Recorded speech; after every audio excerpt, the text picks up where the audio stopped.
श्रावस्ती में आयोजित कार्यक्रम के दौरान मुख्यमंत्री योगी आदित्यनाथ कई विकास योजनाओं का शुभारंभ किया।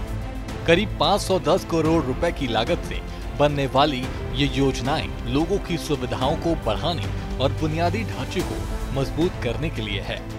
सीएम ने कहा कि सरकार का लक्ष्य है कि हर जिले में विकास योजनाओं का लाभ समय पर लोगों तक पहुंचे।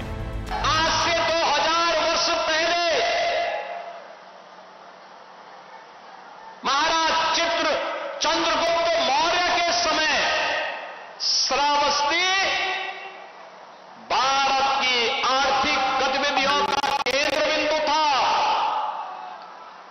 पाटलिपुत्र से लेकर के तक्षशिला तक जाने वाला उत्तर पथ उसका एक महत्व था। ऐसे पौराणिक ऐतिहासिक दृष्टि से अत्यंत महत्वपूर्ण इस जनपद में आना किसी सौभाग्य से कम नहीं।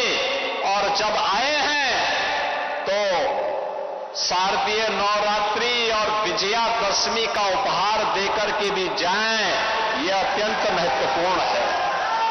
7 अक्टूबर को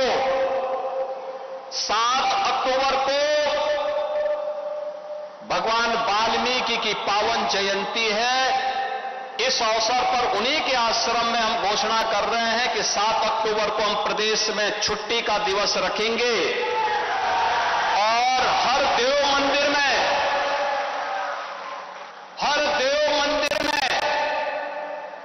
7 अक्टूबर की तिथि को महर्षि वाल्मीकि के द्वारा बनाए गए रचे गए रामायण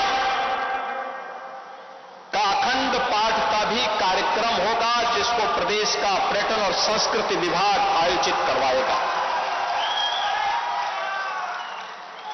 यह हमारी विरासत है। हजारों वर्ष पहले भगवान राम के बड़े पुत्र लव ने अपनी राजधानी बना करके पूरे उत्तर भारत को अभय प्रदान किया था यहां के माध्यम से। सीएम योगी ने लोगों को भरोसा दिलाया कि सरकार हर क्षेत्र तक विकास की रोशनी पहुंचाने के लिए लगातार काम कर रही है, लेकिन प्रदेश में किसी तरह का अपराध और उपद्रव बिल्कुल बर्दाश्त नहीं किया जाएगा। जैन तीर्थंकर, तृतीय जैन तीर्थंकर की पावन धरा भी ये रही है और अनेक तीर्थंकरों का पावन सानिध्य भी श्रावस्ती में प्राप्त हुआ है। बहनों और भाइयों, महाराज सुहेलदेव ने विदेशी आक्रांता सालार मसूद को यही की धरती पर धूल में मिटाने का, मिट्टी में मिलाने का काम किया था। और इसीलिए इन सभी महापुरुषों के सी चरणों में, तीर्थंकरों के चरणों में, भगवान बुद्ध के चरणों में, माता जानकी, लव उसके चरणों में और महर्षि वाल्मीकि के चरणों में नमन करते हुए मैं आप सबको हृदय से अभिनंदन करता हूं। एक तरफ हम विकास की प्रक्रिया के साथ प्रधानमंत्री मोदी जी के नेतृत्व में आगे बढ़ रहे हैं। नया भारत का दर्शन हो रहा है। विकास और विरासत की एक नई आभा देश के अंदर देखने को मिल रही है। आपने देखा होगा 500 वर्षों का इंतजार समाप्त करके अयोध्या में भगवान राम का भव्य मंदिर का निर्माण हो गया। लोगों को गलतफहमी थी कि ये कैसे होगा। तब भी हर सनातन धर्मावलंबी एक ही कहता था, रामलला हम आएंगे, मंदिर वहीं बनाएंगे। रामलला विराजमान हो गए। अयोध्या दुनिया की सबसे सुंदरतम पर्यटन नगरी के रूप में स्थापित हो रही है। और अभी 19 अक्टूबर को दीपोत्सव का भव्य आयोजन इस बार फिर से अयोध्या में होने जा रहा है। उसकी तैयारी के लिए आप भी घर घर में दीपक जलाइए। ये नए भारत का दर्शन कराता है हमें। भारतीय संस्कृति जितनी समृद्ध होगी, भारत जितना मजबूत होगा, लोक कल्याण का और वैश्विक कल्याण का मार्ग उतना ही सशक्त होगा।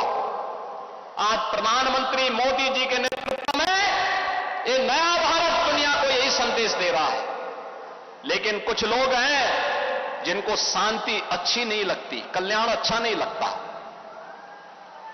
कल्याण अच्छा नहीं लगता। जब भी कोई हिंदू पर्व और त्योहार आता है उनको गर्मी आने लगती है, और उनकी गर्मी को शांत करने के लिए हमें डेंटिंग पेंटिंग का सहारा लेना पड़ता है।